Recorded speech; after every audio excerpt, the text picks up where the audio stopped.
Bonsoir mesdames, bonsoir messieurs. Je ne sais pas si à cette heure-ci on dit bonsoir ou bon après-midi. En tout cas, je suis très heureuse que vous soyez aussi nombreuses, aussi nombreux. Je suis très heureuse de redonner une conférence. J'en ai déjà donné une en décodage de la santé. Et l'idée de cette conférence, alors d'abord je vais vous dire, certains me connaissent, certains ne me connaissent pas, qui je suis et comment je travaille. Vous m'entendez bien là? Tout le monde entend bien? Ouais. Donc j'ai démarré il y a très longtemps en étant esthéticienne en milieu carcéral. Je dis toujours que de la beauté extérieure, je suis allée à la beauté intérieure. Ensuite, je suis devenue éducateur spécialisée. Ensuite, je suis devenue directrice de 140 jeunes toxico-sida, directrice de femmes battues, directrice d'insertion. Et puis j'ai eu un cancer au niveau gynéco et je suis allée comprendre que peut-être y avait-il des liens dans ma famille, peut-être y avait-il un problème. Ma grand-mère avait eu un grave ennui de santé, elle avait été opérée 14 fois. On ne sait pas comment elle n'est pas morte, parce qu'à l'époque, on ouvrait pour un oui, pour un non. Ma maman a été gravement atteinte, où on annonçait son décès, j'avais 18 ans.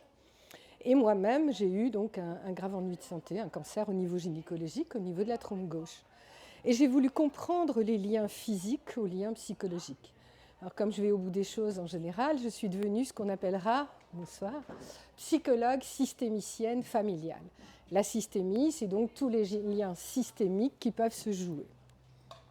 Et puis, j'ai continué ces études et je me suis rendu compte que j'étais une réfractaire et que je voulais en même temps aider les gens. On s'occupe bien des autres quand on ne veut pas s'occuper de soi. Hein, ça vous parle, ça? Donc je me suis très bien occupée des autres pour ne pas prendre soin de moi. Et la vie m'a ramenée et je suis devenue hypnothérapeute, notamment au bloc opératoire, médical et paramédical en thérapie. Et puis j'ai vécu un divorce un petit peu difficile, comme beaucoup de gens qui vivent des séparations. Et à cette période, j'ai fait des études de médiateur pénal, familial, conjugal. En fait, je ne foutais rien à l'école, donc aujourd'hui j'ai bac plus 12, parce qu'il a fallu que je rattrape, n'est-ce pas? Ce que je dis à mes enfants d'ailleurs. Et puis aujourd'hui, depuis ce début d'année, je suis experte en neurosciences, merci. Je suis experte au niveau des enfants et des adultes. Et je fais donc des expertises à la cour d'appel. Voilà, pour citer un peu.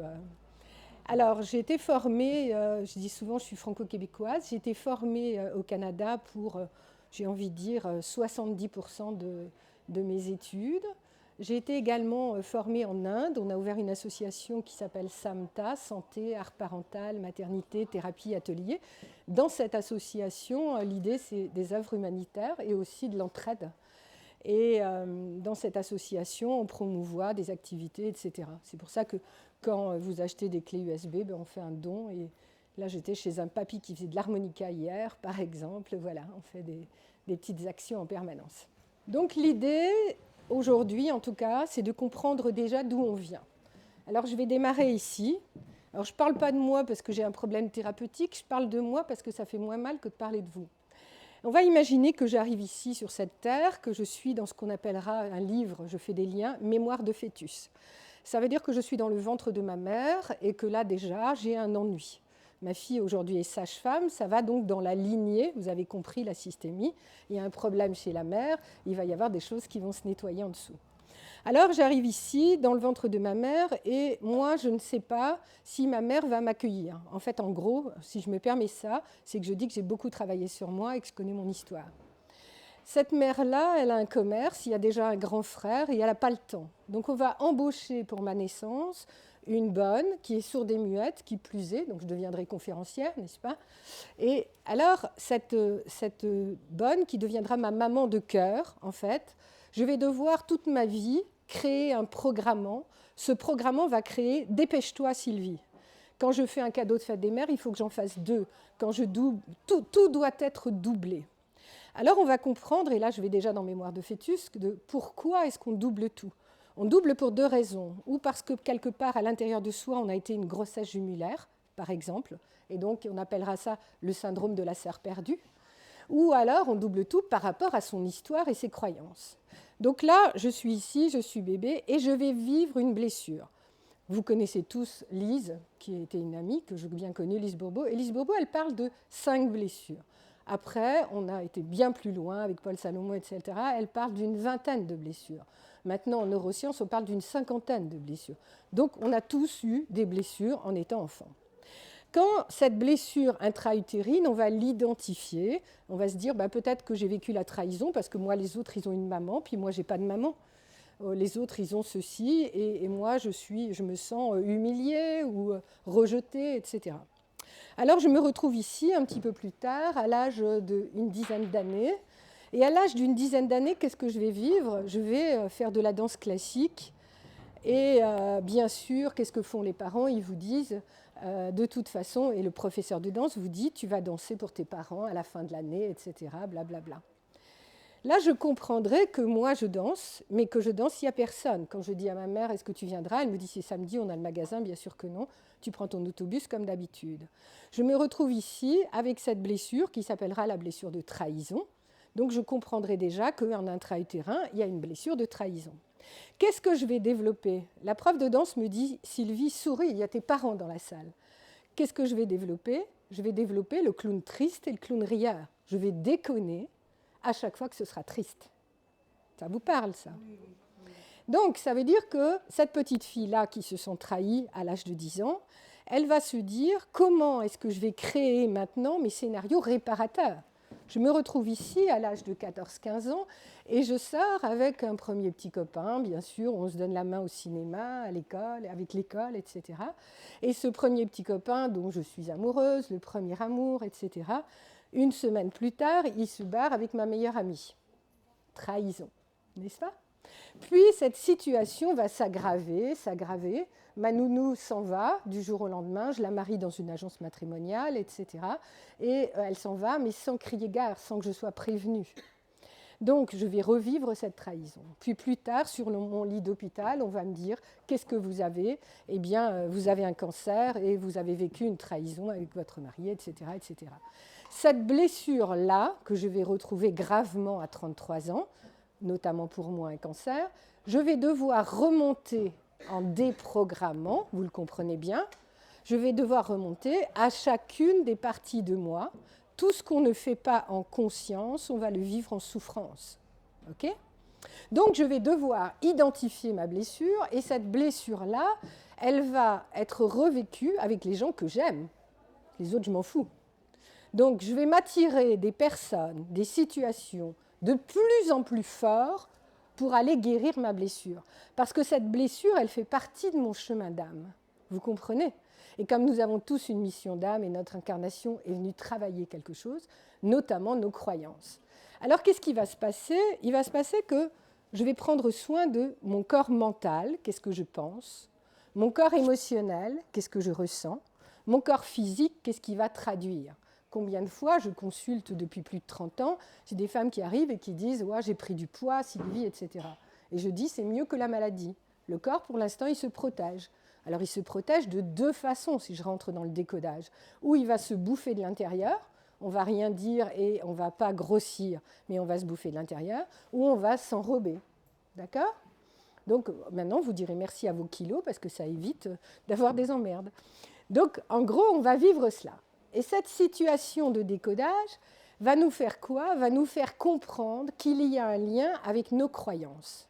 Si je crois que je peux guérir, si je crois que je peux sortir de cette situation, alors j'ai des scénarios à remettre en place.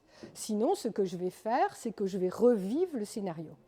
Je cite un exemple pour être thérapeute de couple depuis plusieurs années. La femme est d'abord mère, puis femme, puis maîtresse. L'homme est d'abord amant, parce qu'il a des pulsions, des érections, puis mari, puis père. Donc déjà, si on ne se barre pas en vacances de temps en temps, ça pose problème. Il va y avoir un décalage.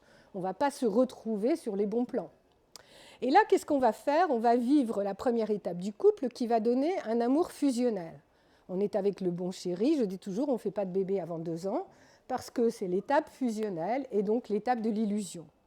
Puis ensuite, on va arriver à la deuxième étape qu'on appellera l'étape du dominant-dominé, qui s'occupe du jardin, qui s'occupe de la cuisine, qui démarre ça, qui fait les papiers, etc., etc. Dans cette étape-là, c'est un peu l'étape qu'avaient nos parents, où tout était très structuré. Aujourd'hui, on voit bien qu'on est peut-être 2 à faire la cuisine, 2 à faire ceci ou cela. Et puis, nous arrivons au bout de 4 à 7 ans dans le conflit qu'on appellera constructeur ou destructeur. Au bout de 4 à 7 ans, on va identifier davantage les besoins de l'un et les besoins de l'autre. C'est pour ça que ça devient très difficile aujourd'hui de vivre ensemble H24, parce que chacun veut respecter ses besoins, et en même temps, on va dans du tu qui tue. Tu comprends rien, tu m'écoutes pas, tu m'entends pas. Et faire du tu qui tue n'a jamais résolu aucun conflit. Moi, j'enseigne depuis très longtemps, j'ai travaillé avec Thomas d'Assembourg, j'enseigne depuis très longtemps la CNV, et avec Thomas, quand on utilisait le renard et la girafe, je ne sais pas si vous connaissez ces deux principes, le renard rusé, c'est le mental qui nous dit tu dois encore faire ça, puis encore ça, parce que là, tu as de la culpabilité, parce que si tu ne vas pas voir ta mère qui est malade, ou ton père, ou ceci, ou cela, et faire encore cela, eh bien, on va dans quoi? Dans de la culpabilité. Et donc, le renard rusé, c'est que ça, de la masturbation cérébrale, disent les Québécois. Et puis, on aura sinon la girafe. Qu'est-ce que fait la girafe? La girafe, elle va prendre du recul sur la situation, elle va dire on dort dessus, peut-être on ne se dit pas, et on verra comment on va gérer cette situation. Et plus on apprend, c'est ça l'idée de la conscience, plus on apprend en thérapie à faire la girafe rusée, je prends volontairement ce mot, la girafe rusée, eh bien, plus on va développer des scénarios qui se résolvent tout seuls. C'est-à-dire que parfois, on va mettre beaucoup d'énergie dans un scénario et il doit se résoudre par lui-même. Donc, dans l'idée du couple constructeur, je reviens à mon idée, dans l'idée du couple constructeur, la différence avec le couple destructeur, c'est qu'on va se dire au bout de 4 ans ou 7 ans, est-ce que j'arrive à répondre à mes besoins avec telle personne? Est-ce que j'y arrive pas? Où est-ce que j'en suis? Mais en fait, qu'est-ce qu'on fait? Et le décodage commence là. Dans un couple, mais quand je parle d'un couple, ça peut être un duo, ça peut être un nouveau voisin qui arrive, ça peut être des nouveaux amis qu'on rencontre, c'est un duo. Quand vous rencontrez quelqu'un, dans votre inconscient, si vous avez des affinités, vous dites à l'autre « viens combler mes manques ». Ça veut dire que j'ai un besoin d'être assuré, j'ai un besoin d'être en sécurité financière, j'ai un besoin de ceci ou cela, peu importe. Je vais dire à l'autre « viens combler mes manques ». Tant que je vais dire à l'autre « viens combler mes manques », peut-être que je ne vais pas les travailler moi-même. C'est pour ça que quand il y a des ruptures du couple, je dis parfois c'est bien de se poser un peu pour regarder comment vous comblez vos propres besoins pour pouvoir après se dire l'autre il vient comme la cerise sur mon gâteau, mais ce n'est pas le gâteau. Donc viens combler mes manques, ça veut dire que quelque part on va regarder, plus on apprend à se connaître, plus on apprend à se dire ben peut-être que dans ce scénario-là, avec cette personne-là, j'ai cette situation-là. Et quand on arrive à identifier les besoins de l'un, les besoins de l'autre, et qu'il y a de la communication dans le duo, quel que soit le duo, alors on peut arriver différemment. On va dire peut-être que voilà, dans cette situation précise. Mais si on ne sait pas identifier la situation, alors c'est là que l'âme intervient en disant on ne peut pas faire évoluer cette personne, et si on ne peut pas faire évoluer cette personne, eh bien il va y avoir la maladie. Et la maladie, selon, comme dit le mal, selon la situation ou l'événement, je vais me faire bobo à tel endroit ou tel endroit. Quand chez moi, madame, elle a mal à la cheville, par exemple, et que monsieur, il a mal au bas du dos, le monsieur, il a le risque de cette hernie discale, et madame, elle a un problème pour avancer avec monsieur. Donc elle se pète les chevilles. Quand les deux sont comme ça, je me dis, ouf, là, il y a du travail sur le couple. Incroyable. On arrive à identifier les besoins du corps pour faire les scénarios complémentaires et qu'est-ce qui se joue dans les chevilles et qu'est-ce qui se joue dans le bas du dos. Donc, dans le décodage de la santé, on a donc la santé mentale, la santé psychologique, mais tout cela est réuni par rapport à nos croyances. Si je ne travaille pas sur mes croyances, je vais faire quoi? Je ne vais pas rester au présent. Alors, je l'explique. En neurosciences, pour évaluer Parkinson ou Alzheimer, on va aller avant. Avant, on va dire, si j'avais su, j'aurais dû faire cela. Avec les parents, avec les enfants, avec ceci, avec cela. Si j'avais su, j'aurais dû. Ça nous emmène en dépression, en tristesse, un manque de communication en fait. Donc c'est le avant. Si je vais dans ce après, je vais dire, est-ce que je vais y arriver? Comment je vais y arriver? Comment je vais faire ça? Là, je vais dans l'anxiété. L'idée, la solution, c'est d'essayer de se dire, je vais au présent. Au présent, je fais ce que je peux dans cette situation. La phrase à se poser en permanence, je suis en train d'écrire mon livre, et surtout pour que ça vous aide et que ce soit des beaux outils, l'idée c'est qu'est-ce qui est bon pour moi, ou comment faire dans cette situation. Dans le couple, par exemple, j'apprends au couple à faire du comment d'après toi, comment d'après vous, comment tu vois ça, comment on va s'organiser pour ça. Plus on va faire du comment, plus on laisse la place à l'autre. Mais nous, les femmes, on est des bonnes germaines, comme disent les Québécois, celles qui gèrent et qui mènent. Et du coup, on sait aussi très bien castrer nos messieurs.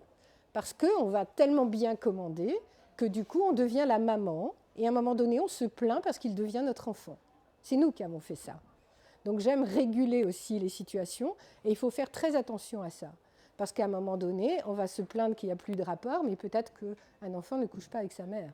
Ou le contraire. Parfois, on va demander aussi à cet homme qu'il devienne, entre guillemets, dans notre syndrome, le père. Parce qu'il faut qu'il nous rassure, etc., etc. Du coup, on ne couche pas avec sa fille. Donc, ce qu'il faut regarder, c'est comment est-ce que je vais faire pour essayer de rester le plus possible dans le présent. Eh bien, en fait, pour rester dans le présent, il faut se faire confiance. On va regarder comment on se fait confiance. C'est pour ça que je fais de la constellation depuis 30 ans, de la constellation familiale, parce que la constellation, ça nous amène à jouer des scénarios d'aujourd'hui qui vont créer notre avenir, qui vont dire « Ah oui, ça raccroche un peu. Ah oui, je rejoue tel ou tel scénario. » Ou peut-être je n'avais pas vu que je jouais tel ou tel scénario. Nous avons 80% d'inconscient. C'est énorme quand même. Donc maintenant, c'est prouvé en neurosciences. Ça ne l'était pas avant. Nous avons 60 000 pensées par jour, 58 000 les mêmes. Ça veut dire que c'est un rouage à travailler. On ne peut pas, si on ne sait pas parler anglais, il faut petit à petit apprendre l'anglais, on est bien d'accord. Eh bien là, c'est pareil. Donc le décodage va demander une écoute du corps, une écoute attentive du corps, mais surtout, qu'est-ce que ça me fait faire? Si mon corps il me dit qu'il est fatigué dans cette situation, alors il est important de dire, là, je me pose, ou là, je fais ceci, ou là, je fais ça. Si j'entends pas ça, ça veut dire que je vais avoir des coups de massue qui vont me tomber dessus. Le premier coup de massue, c'est la dépression, évidemment. C'est tu en peux plus, les burn-out, combien j'ai donné de conférences sur le burn-out. On va regarder qu'on s'est mis la pression, trop de pression. Donc l'idée de la trame de décodage, on va la regarder ensemble, c'est qu'est-ce qui est bon pour moi que je fasse. Déjà, on va démarrer là. Okay, ça vous parle? Ok.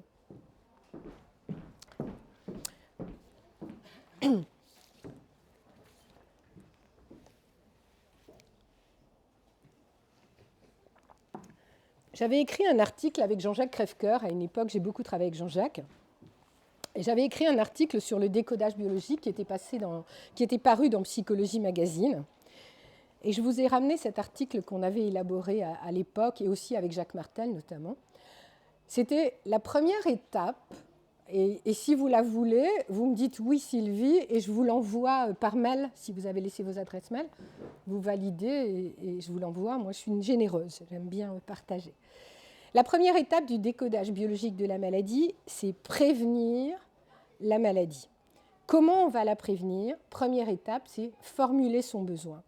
Mais pas son besoin de demain, pas son besoin d'hier, son besoin d'aujourd'hui. Aujourd'hui, dans cette situation, j'ai peut-être besoin d'être reposée, j'ai besoin de discernement, j'ai besoin de réfléchir, j'ai besoin, voilà, de quel besoin? On a des listes de besoins d'ailleurs dans les stages. Donc la première question, c'est quel est votre besoin, mais au présent. La deuxième chose, quand on ne sait pas écouter ses besoins, les Québécois sont très forts là-dedans, c'est quelle est l'émotion qui est derrière. Comment je me sens? Alors les Québécois le disent comme ça, si ça rit dedans, c'est que c'est juste. Si ça ne rit pas dedans et que ça pleure quand je me vois faire une action, quand je me vois me mettre en place à faire ceci ou cela, si ça ne rit pas dedans, c'est peut-être que ce n'est pas juste pour moi. Vous comprenez? Donc ça veut dire se reconnecter à son émotion. Alors que nous, en France, on a été très bons pour aller dans le mental, hein, ce fameux mental qui peut être un process de sabotage aussi.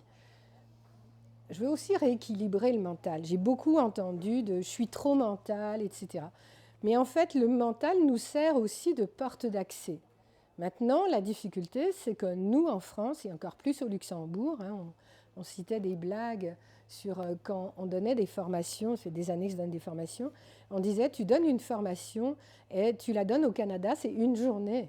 Ensuite, tu la donnes en Belgique, c'est 2 jours. Ensuite, tu donnes la même formation en France, c'est 3 jours, et au Luxembourg, c'est 5 jours. C'est pas très gentil. Ça veut dire qu'il fallait beaucoup expliquer. Plus ça va, plus il y a du mental. Et plus il y a du mental, moins il y aura du ressenti. Donc l'important, c'est qu'est-ce que je ressens en termes d'émotion, même quand je suis avec cette personne. Je vais citer un exemple. J'ai un ami d'enfance que j'aime beaucoup, que je vois de temps en temps, on se connaît depuis l'âge de 14 ans, sauf qu'il est très pessimiste. Donc il ne faut pas que je sois fatiguée quand il vient manger, parce que sinon je suis rétamée. Donc je l'ai reçu à manger en début de semaine, j'étais fatiguée. J'ai dormi 2 heures après, je retravaillais jusqu'à 21h, j'ai fait une sieste de... Je dis, il a été super efficace, parce qu'il m'a bien endormi. Parce que c'est sa façon de fonctionner, il se protège en étant négatif, en étant tristouné, il va se protéger comme ça. Pourquoi pas, hein? Sauf qu'il faut être en forme et être conscient. Quand je vous dis tout ce qu'on fait en conscience, on ne le fera pas en souffrance. Ça, c'est important. Donc, écoutez ces émotions. Après, il y a une étape qui est très importante, qui s'appelle oser la confrontation. Souvent, les gens s'arrêtent là, c'est-à-dire qu'il n'y a pas de confrontation. Moi, je suis superviseur maintenant de profession médicale, paramédicale, de patron d'entreprise depuis plus de 20 ans. Je dis que les clés de notre résolution pour avancer, c'est penser, dire et faire. C'est la priorité. Alors, pourquoi on va avoir un blocage, j'entends déjà vos questions, pourquoi on va avoir un blocage à l'action à faire? Le côté droit va être le côté yang, va être le côté du père. La couleur, c'est blanc et violet. Moi, je travaille avec les symboliques aussi des couleurs. C'est pour ça que c'est important de changer de couleur quand on s'habille et tout ça. Parce qu'inconsciemment, on se remet de l'énergie. Le blanc et le violet, c'est la couleur du mental et c'est la couleur aussi du papa. C'est la couleur des actions qu'on va poser. La couleur rouge et noir, c'est la couleur du yin, c'est la couleur de la mer, c'est la couleur de l'intuition qu'on va ressentir. Or, si vous avez été carencé, moi par exemple, j'ai un papa qui était carencé, je suis devenue hyperactive. Parce qu'il fallait que je passe à l'action, il fallait que je prouve tout le temps que j'avais des compétences, des qualités, que j'étais intelligente, parce que sa croyance, c'était tu n'es qu'une fille. Donc on n'hérite pas pareil, on ne fait pas pareil, rien n'est pareil. Okay? Donc ça veut dire que ça va créer à l'intérieur de la personne, par exemple, ou une suractivité dans les actions, ou une inactivité. Hein? Tout ce que vous allez vivre est équilibre. C'est-à-dire que toujours, il y aura un besoin. Jung disait, nous sommes des équilibristes. Tout le temps. On doit trouver un équilibre. Et le pire, c'est que tout d'un coup, avec cette personne-là, ou ce travail-là, ou cette situation-là, on trouve un équilibre, et tout d'un coup, tout est chamboulé, pour une raison X, même petite. Donc on doit se rééquilibrer. Et ça, c'est notre chemin d'âme. Et à chaque fois qu'on n'est plus sur notre axe, la maladie va venir nous dire quelque chose. Donc, je vais citer cet exemple. J'étais psy pendant 7 ans à Saint-Pierre-Chanel-Thionville, certains connaissent. Et donc, dans cette boîte à bac, on va dire, et un beau jour, M. Henriot m'appelle et me dit « Sylvie, on a un jeune qui est en terminale. Il était très brillant jusqu'à présent, sauf que là, le 2e trimestre, ça ne va plus du tout. Il n'arrive pas à monter les escaliers de l'école. Il est très mal et il faut faire quelque chose. Il a une phobie, il est bloqué. Enfin, qu'est-ce qui se passe? Ok. Je reçois ce jeune homme et ce jeune homme m'explique qu'il n'a pas vu son père depuis presque 1 an, que sa mère s'est remariée et qu'il a un nouveau beau-père qui est formidable, notamment qui a beaucoup d'argent, en gros. Du coup, qu'est-ce qu'a fait ce jeune homme? Qu'est-ce qui a bloqué? Donc, il me dit, on a vu 6 personnes avant vous, ça ne se débloque pas, etc. Je demande à ce jeune s'il est d'accord qu'on fasse une hypnose et qu'on regarde qu'est-ce qui se passe. Donc, il démarre en hypnose et il démarre avec beaucoup de colère, de « mon père est un connard » et ceci et cela. Et il abîme, en fait, l'image de l'homme et l'image du père en lui. Pourquoi pas? Donc, j'exagère. Vous savez, parfois, on sort du scénario en exagérant le scénario. Donc, je lui dis, lâche-toi. Et donc, il s'est vraiment lâché. Et il a expliqué plein de choses et insulté le papa, etc. Au bout d'un moment, lorsqu'il a eu fini, qu'il a bien vidé sa poubelle, ce qu'on doit laisser faire aussi dans notre santé, une fois qu'il a vidé sa poubelle, je lui dis, est-ce que tu me permets de recevoir ta maman? Et on va regarder ce qui se passe. Et maintenant, est-ce que tu me permets par exemple pour samedi prochain, de voir ton papa, etc. Au début, il me dit non, ensuite il me dit oui. Donc bref, la conclusion, c'est qu'une semaine plus tard, je vois le père et le fils. Et en voyant le père et le fils, le père, il fond en larmes en disant « Moi, depuis que mon ex-femme s'est remariée, j'ai rien contre l'idée qu'elle se soit remariée, mais je n'existe plus en tant qu'homme. » Eh bien, le fait d'avoir fait ce travail, ils sont tombés dans les bras au bout d'un moment, au bout de 2 heures. Le fait d'avoir fait ce travail père et fils, qu'est-ce qui s'est passé? Il s'est passé que le gamin, il a pu retourner à l'école le lundi matin. Parce qu'il y avait l'action et la régénération de qu'est-ce que ça a donné en lui. Vous comprenez? Donc ça veut dire que quelque part, quand on est fâché avec le père ou la mère aussi, quand on est fâché avec nos enfants, ça handicape notre masculin si c'est du côté masculin, ça handicape notre féminin si c'est du côté intuitif. Et on va regarder qu'est-ce qui se joue dans cette situation ou qu'est-ce qu'on peut faire dans ce scénario. Ok ? Je continue, donc l'idée pour comprendre. Oser la confrontation, je disais donc que c'était penser, dire et faire. Et ensuite, on va arriver à cette étape de reconnaître la réalité. Parce qu'il est très facile d'aller dans l'illusion. On va se raconter que mais pas de problème, j'ai même pas mal, dans cette situation je me suis adaptée, etc. Et ça, c'est pas juste. Ça, c'est pas juste parce qu'à partir du moment où on ne va pas aller dans la réalité, alors je vous invite, et je vous donne des outils, à dire parfois, on va utiliser le scénario avec quelqu'un, on peut se dire, tiens, on va inverser, on imagine un jeu de rôle. Moi, j'adore notre ami Jean-Marc qui fait du théâtre, j'adore l'idée du théâtre parce que dans cette idée théâtrale, on va jouer un jeu de rôle qui va nous permettre de regarder à quoi on est confronté. Et on est confronté tout le temps à cette réalité que l'on se raconte. D'accord ? Donc, oser accepter la réalité, c'est peut-être de dire qu'est-ce qu'a servi ou à quoi a servi cette maladie. On imagine, j'ai une douleur, on va imaginer, j'ai une douleur du dos, par exemple. Qu'est-ce que vient apporter cette douleur du dos? Ma petite fille, par exemple, a 11 ans et demi, et là, elle s'est cassé le bras. Elle a joué avec les copines, etc. Elle s'est cassé le bras. Et le bras droit. Ça veut dire qu'elle ne peut plus faire des devoirs. Ça veut dire que qu'est-ce que provoque cette cassure? Donc, on regarde, qu'est-ce que ça provoque? Je lui dis, c'est cool, c'est ta mère qui fait les devoirs de maths. Enfin, il se passe ça, il se passe ça. Et finalement, en discutant avec elle, elle va dire avec quoi elle s'est mise la pression, notamment avec un contrôle, etc. La peur, par exemple, de décevoir papa ou maman, la peur d'une situation précise par rapport à l'école, etc. Et finalement, je vais lui répondre, mais je trouve ça formidable. Finalement, tu es tranquille pendant 6 semaines et on va faire autrement. Du coup, elle a le droit d'utiliser son portable 10 fois plus. Je lui montre plein d'avantages. Et tant qu'on ne fait pas ça, oser être confronté à la réalité, on ne va pas regarder ce que la maladie, ce que le scénario, à quoi il nous sert. Voilà. Quel que soit ce que vous avez vécu, quel que soit ce qu'on ait vécu dans une période de maladie, d'action, d'accident, de quoi que ce soit, ça doit nous servir à quelque chose. Moi, j'enseigne depuis la nuit des temps quand le « à cause » devient « grâce ». Et ça doit servir à quelque chose. Mais sur le coup, les moines tibétains, je suis allée plein de fois en Inde, etc., nous disent « tout est juste ». C'est dur, hein, une petite fille qui vient de se casser le bras, vous lui dites « tout est juste ». Je dis « mamie, ça va pas bien, hein ». Donc il faut regarder qu'est-ce que ça signifie « tout est juste ». Tout est juste, ça veut dire que quelque part, il y a un scénario qui est en train de me protéger sur une situation que je n'ai pas identifiée. Et si je conscientise ça, je vais me dire « ah oui, le fait d'être malade là-dessus, le fait d'avoir tel problème là-dessus, peut-être que ça me fait changer. » Je vous vois fumer là. Alors, on va donc devoir poser des actes adaptés à la réalité.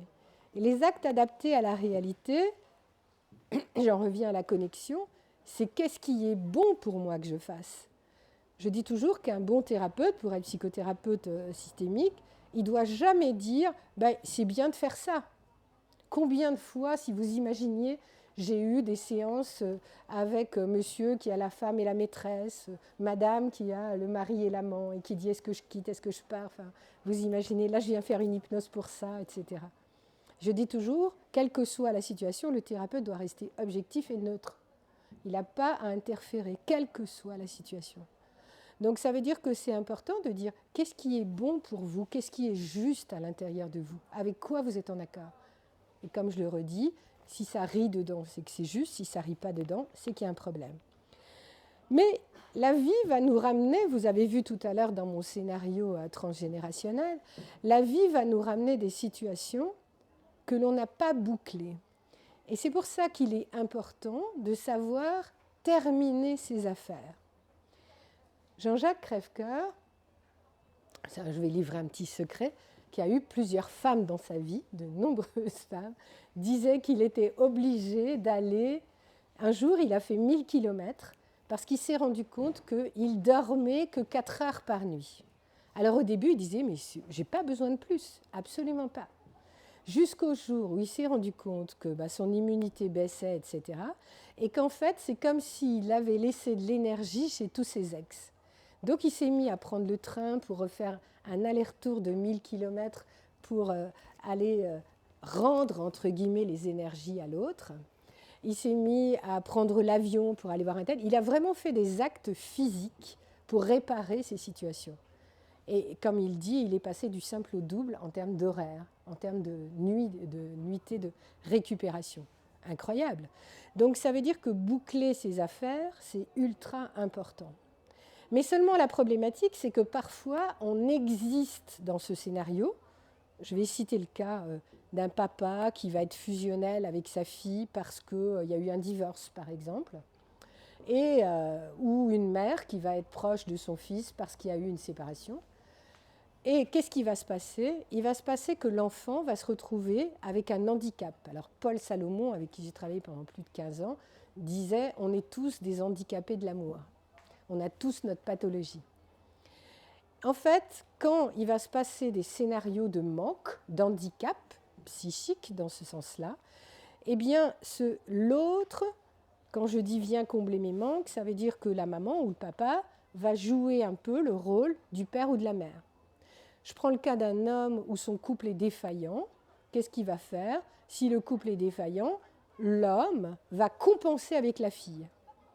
La femme va compenser avec son fils. Donc elle va être en alliance, en fusion.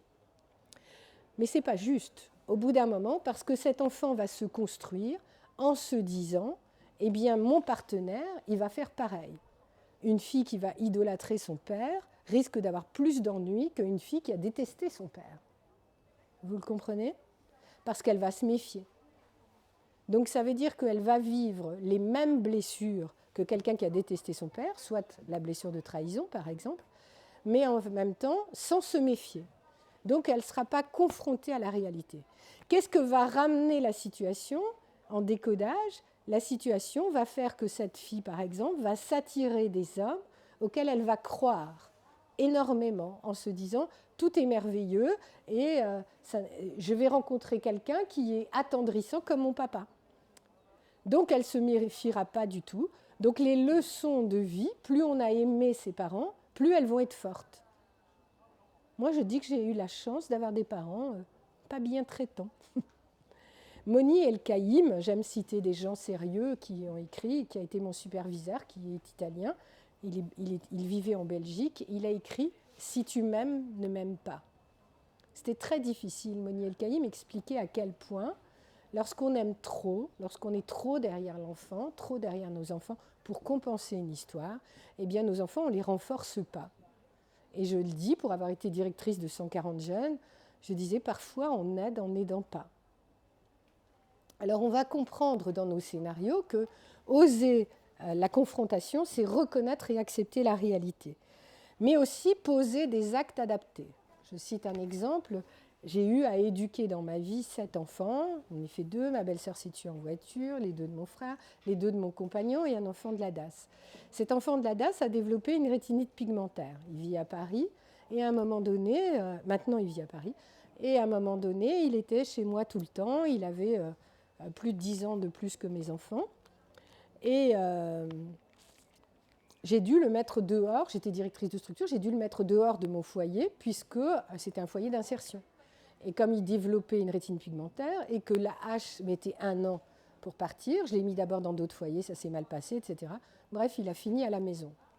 J'ai été comprendre de pourquoi il avait fini à la maison, parce que chez nous, dans ma famille, dans ma fratrie, le deuxième de la famille adoptait un adulte handicapé sur 4 générations. Incroyable. Je n'avais pas fait le lien, bien sûr. Mais à force de connaître, donc la bonne qui était ma maman de cœur, pareil, c'était la deuxième de la famille pour ma maman. Ma maman avait un neveu, ma maman était la deuxième de la famille, c'était le deuxième de la famille, vous voyez? Donc en systémie, on va apprendre à regarder, mais pourquoi tout d'un coup, à la maison, vous allez prendre un gosse de plus ou vous allez vous occuper de ça. Mais ça va avec vos histoires. Et donc Frédéric était chez moi régulièrement, tout le temps, et il habitait la maison, etc. Et en 2005, j'achète une maison à Queuleux. Et lorsque j'achète cette maison, qu'est-ce qui se passe? Il me dit, où est ma chambre? Et je lui dis, ah non, maintenant tu es grand et tu n'as pas de chambre. Tu vas vivre à Paris, dans la structure, tu vas apprendre le standardiste braille ou à être kiné pour malvoyant, et tu vas apprendre à regarder ce que tu mets en place pour toi. Et lui, qu'est-ce qu'il fait? Il est très en colère et il dit, mais pas du tout, je ne peux pas.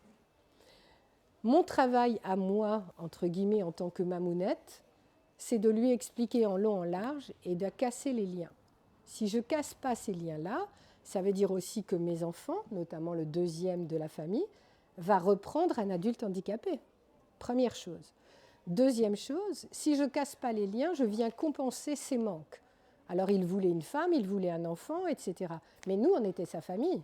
Donc, à part avoir beaucoup d'affinités avec certaines de mes patientes, il se plaçait à la salle d'attente en disant « Tu as des gens formidables, bien sûr. » Et donc, il cherchait à avoir des relations avec certaines patientes. C'est pas possible. Enfin, à un moment donné, on va confronter qu'est-ce qui se passe et qu'est-ce que tu veux. Et donc, il a fallu le faire travailler sur un projet. Et quand vous allez vivre un scénario qui va être handicapant, entre guillemets, avec un de vos enfants ou dans une situation avec un de vos parents, vous devez travailler le projet, ce qu'on fait dans les EHPAD d'ailleurs, l'importance de travailler le projet. On voit que les personnes âgées vivent en neurosciences plus tard quand ils ont un projet.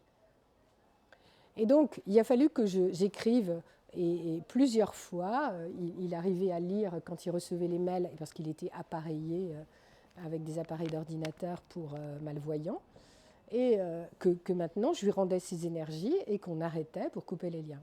Aujourd'hui, ça ne me pose aucun problème, il a une famille, un enfant. Quand je vais à Paris, je vais le voir. Voilà, c'est différent. Mais il a fallu une rupture. Et cette rupture, parfois, elle va durer de 1 à 3, 4 ans. C'est dur, hein? Ça veut dire qu'il faut aussi regarder qu'est-ce que vous venez jouer pour l'autre. Donc du coup, tant qu'il ne comblait pas ses manques, il ne trouvait pas de femme. Il ne pouvait pas construire son foyer alors qu'il avait l'âge. Voyez ? Donc boucler les affaires non terminées, c'est important. Et ensuite, j'ai beaucoup donné des conférences, notamment dans les clés USB que vous voyez là-bas, sur le pardon. Le pardon, il y a la part de don, bien sûr, mais l'idée du pardon, il y a le pardon de la tête et le pardon du cœur.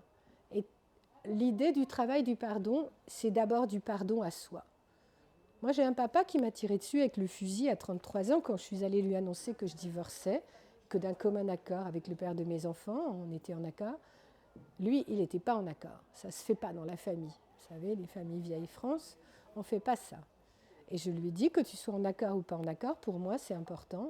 Le lendemain, il est arrivé avec le fusil de chasse dans le jardin et je lui ai dit, vas-y, tire. Et il a tiré. Et là, j'ai été comprendre que j'avais ma part aussi à travailler sur ce pardon. Pourquoi? Parce que j'ai eu tellement peur de cet homme que je n'osais pas lui dire la vérité complète.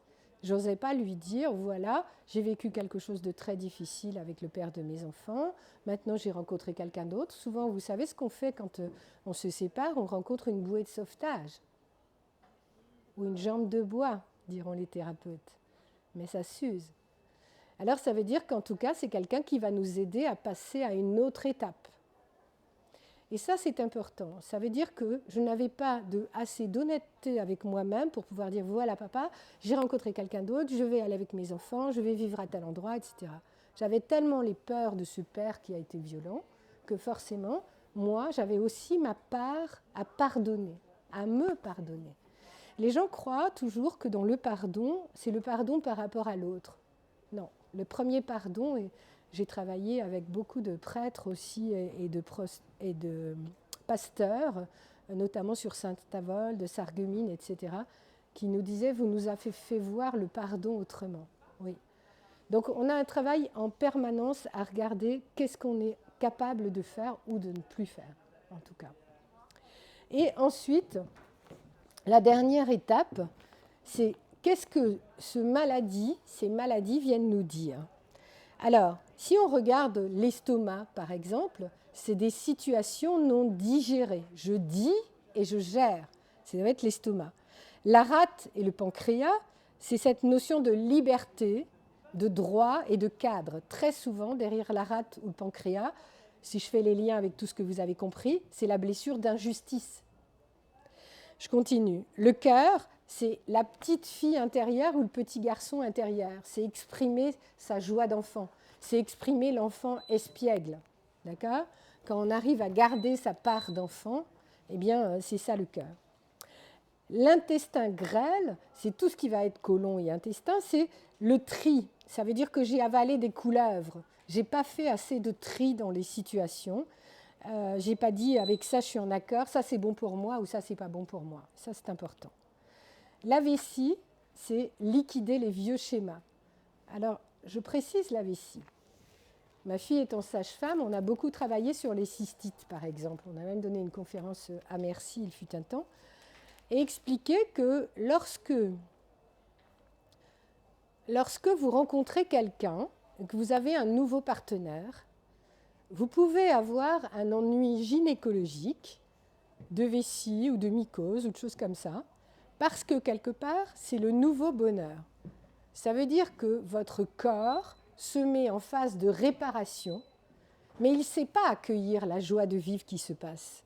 Donc le corps va être en phase de réparation, et combien de femmes arrivent à mon cabinet en disant « mais il ne me convient pas, il y a un problème par rapport à cette personne, elle ne me convient pas ». En fait, ce n'est pas ça du tout. C'est parce que votre corps répare les situations. Et il répare les situations quand vous êtes heureuse. On ne fait pas un infarctus quand on est en plein stress. J'ai un monsieur, il y a 2 ans, où je lui dis « N'attendez pas juillet pour prendre vos vacances avec votre épouse. C'est trop de stress que vous vivez sur vos 3 sociétés à courir de l'un et l'autre. » Et il arrive en consultation, il me dit « Je vais vous écouter, je vais descendre début juillet et on va faire une halte et on ira en chambre d'hôte, comme ça si je suis fatiguée, comme ma femme ne roule pas, on fait la route d'un coup. » Eh bien, il est resté à la chambre d'hôte. Il est décédé à la chambre d'hôte. Pourquoi ? Parce que là, il se donnait le droit des vacances, vous voyez ? Ça, c'est important de le comprendre. Et combien de fois on attend que notre corps vienne nous parler, que notre corps vienne nous dire « ça ne va pas ». Mais sauf qu'il ne nous le dit pas, on ne voit pas la phase de réparation. Là, je suis allée au ski au mois de mars. Je skie avec un ami qui est un petit tanguero, qui est très sympa, et il a 41 ans. Donc on n'est pas du même niveau. Et je lui dis, tu vois, là, je me suis fait éjecter du télésiège. Il y avait un très vieux télésiège qui est arrivé. Je ne suis pas descendue assez vite, je suis remontée, j'ai dû sauter. Enfin, voilà, j'aurais pu me prendre vraiment une belle gamelle. Et là, qu'est-ce que j'ai fait ? J'ai dit, là, j'ai compris dans cette situation. Demain, je ne skie pas. Demain, je me repose, je dors et je reskie avec toi. Voilà. Mais qui fait ça ? Et du coup, le surlendemain, j'étais super contente et très heureuse de retrouver mes skis, etc. Vous voyez ?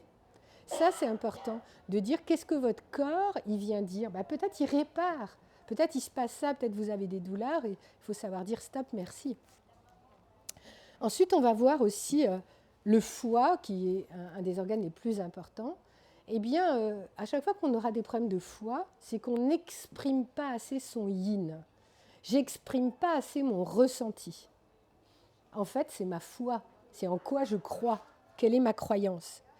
Les poumons, on l'appelle la place au soleil, c'est la joie de vivre. C'est pour ça qu'en EFT, on tapote ici, etc. Ça, c'est important.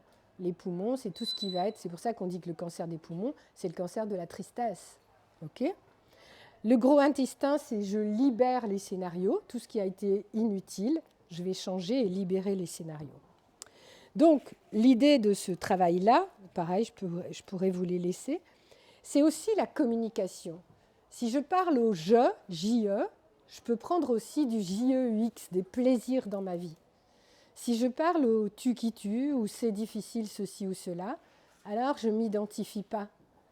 Combien de fois j'ai des gens en thérapie qui viennent, moi je fais de la thérapie brève, donc en 4 séances on doit donner les bases. Combien de fois les gens s'expriment par on a vécu ça, etc. Non, c'est qu'est-ce que vous avez ressenti dans tel ou tel événement. Et ça c'est important. C'est déjà une reconnexion à soi. Sinon, ça veut dire je veux faire alliance avec l'autre. Je veux que l'autre me donne ma crédibilité que je ne me donne pas encore. Donc il y a quelque chose qui vient combler mes manques, on revient. Donc l'idée, ça passe vite, l'idée c'est, j'ai écrit de être et rester et devenir positif, c'est parler au positif pour devenir positif. C'est-à-dire que si j'accueille mon passé, si je dis de mon passé, j'en fais une force, c'est une richesse, alors je vais le voir autrement. Je ne vais pas faire la pauvre victime de « oh, je vis ça en ce moment et ça et ça ». Les Québécois l'appellent la victimite, mais on le fait tous par moment. C'est pas possible, ça fait du bien même des fois. Mais l'idée c'est comment je peux accueillir avec honnêteté comment mon passé m'a construit. Remercier aussi le futur, parce que le futur, c'est le pas de l'expérience. Le futur, ça a été ma création, et ça m'appartient. Si je renie mon futur, j'ai des gens qui arrivent et qui disent « Non, mais là, je ne veux plus, Sylvie, on va faire de la constellation, mais je ne veux plus faire ça. » Sauf que ça revient sous une autre forme. Je vous ai dit tout à l'heure, dans la trame de décodage, terminer ces histoires, sinon ça reviendra. Donc, le pessimisme est d'humeur, alors que l'optimisme est de volonté. Donc, ça demande l'appétit vient en mangeant. Donc, ça veut dire que l'idée, en tout cas aujourd'hui, c'est j'accueille pleinement mon présent, parce que mon présent, c'est l'œuvre aujourd'hui du nouvel espace que je fais dans mon présent. Les moines tibétains ont cette philosophie que j'adore, qui disent « c'est de celui d'hier dont je parle ». Et ça, c'est très important. Moi, j'ai un chéri adorable qui m'a appris « essaye de switcher où je fais une seule fois la même erreur ». Parce que je vais conscientiser avec intelligence. Ça, c'est important. De dire comment je peux mettre en place des scénarios que je vais conscientiser pour que ce soit celui d'hier dont je parle. Vous voyez la différence ? Et ça, c'est important de regarder comment je peux accueillir pour m'ouvrir à mon présent. Et le présent, il va ouvrir de nouveaux espaces. Alors, je pourrais vous parler très longtemps, mais il est 16h05 et je dois respecter un timing de conférence. Cette conférence, en tout cas, je vous remercie beaucoup. J'étais très heureuse de vous la donner. Merci à vous.